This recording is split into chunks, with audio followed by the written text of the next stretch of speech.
Qadrdon do'stlar, yaqinlar, kanalimiz a'zolari, mana bu Labo Toshkentdan ketdi.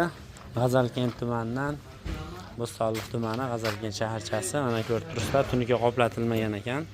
Endi qoplatilgani kelibdi bu akamiz kanalimizdan ko'rib. Xo'p, mana shu narsani yangilikda qoplatsalar yana ham yaxshi bo'ladi. Nimagaki, bunaqalari tunukani orqasida keyinchalik zanglashi mumkin.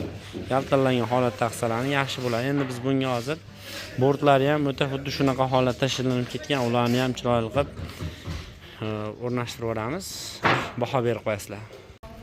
Og'aynilar, do'stlar, yaqinlar, qadrdon kanalimiz a'zolari, mana G'azalkent shaharchasi Bo'stonliq tumanidan kelgan akamizlar do'stini mana ko'rib turibsizlar.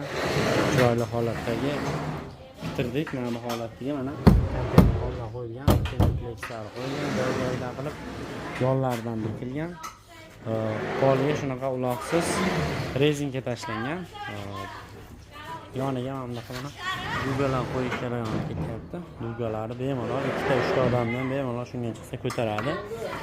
Yoniga sandiqchasi bor, uloqsiz tunukalari bor. Mana shunaqa xizmatlar kerak bo'lsa, bemalol ekranda ko'rgan raqamlaringga bemalol telefon qilaverasizlar. Manzilimiz Farg'ona viloyati, Bag'dod tumani, Bordon qishlog'ida, Setirga yaqinda bo'lyapti. Bir soat ichida o'rnatib beramiz. Sizlarimiz yoqsa like bosib, do'stlar, yaqinlarga ana shu videoni jo'natib qo'yasizlar. Kamchiliklarni kommentariyaga yozib qo'yinglar. Kuzatishda davom etinglar. Sog' bo'linglar, salomat bo'linglar.